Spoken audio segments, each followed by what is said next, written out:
Hello everybody, and welcome to the first episode of Flag Friday.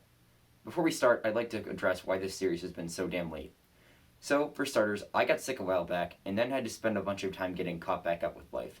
And during this time, and a fair bit of time after, I kind of just straight up forgot to make any more videos. Then, sometime last week, I remembered that I actually have an online presence that I have to occasionally update, so I set off to work finishing the half-edited Help a Boss trailer video, which I recently uploaded.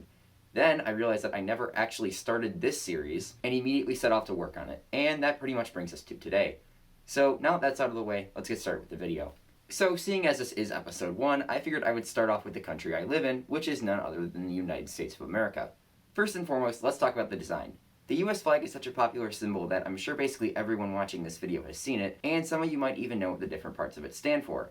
If you don't, the 13 red and white stripes represent the 13 original English colonies, and the 50 stars in the canton represent the 50 US states. What's less known, however, is what the colors red, white, and blue stand for. Red stands for hardiness and valor, white stands for purity and innocence, and blue stands for vigilance, perseverance, and justice.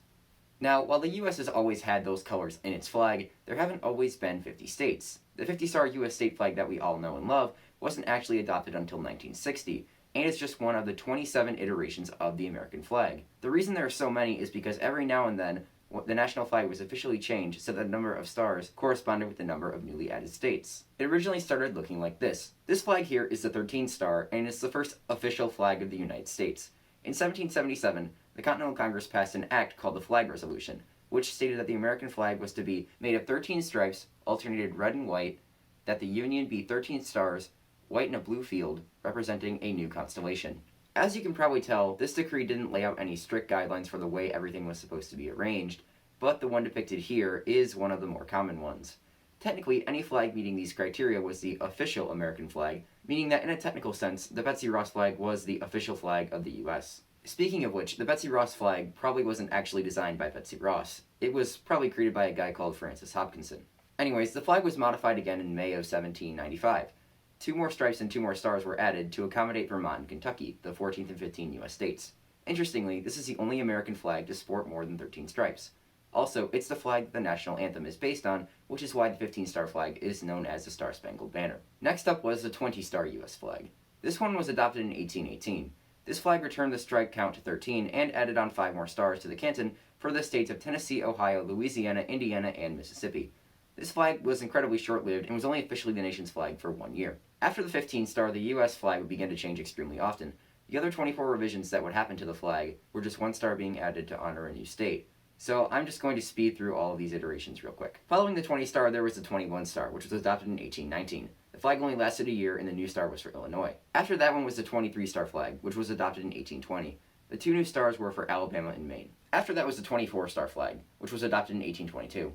This star was for Missouri, and this flag actually lasted for longer than a year and remained the official US flag for 14 years. The 25-star flag came afterwards, adding on 1 more star for Arkansas in 1836. Then was changed a year later to the 26-star, which added on another star for Michigan. The 26-star lasted for 8 years. In 1845, the total was bumped up to 27 for Florida, then became 28 1 year later for Texas.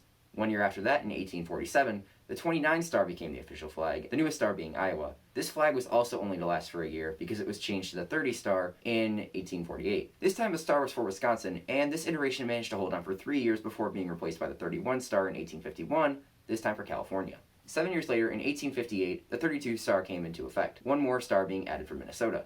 A year later, this was changed to the 33-star for Oregon. The 33-star lasted for 2 years. Okay, so at this point it was 1861 and the Civil War had started. The flag actually didn't seem to be affected by the war much. The Union used the 33-star until it was replaced by the 34-star for Kansas in 1861. In 1863 it was changed again to 35 stars when Virginia split into West Virginia and Virginia, Virginia.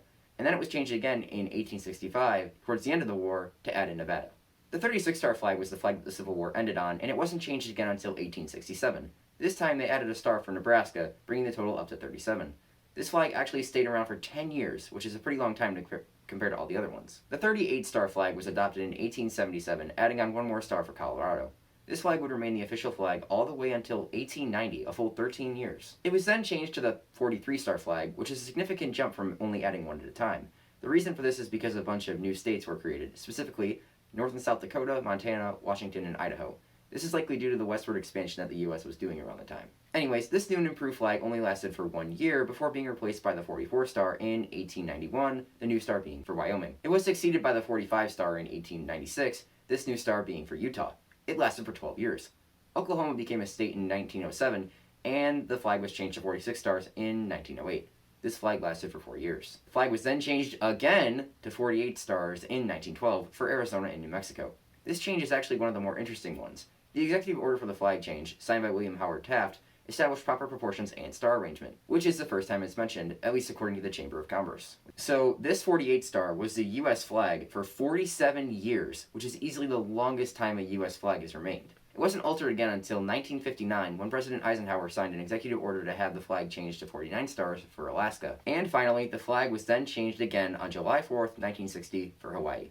This change is what created the iconic 50-star flag that we all know. The 50-star has been in service for 62 years, and there aren't really any plans to change it unless the US decides to make Guam, Puerto Rico, or the District of Columbia a state or something.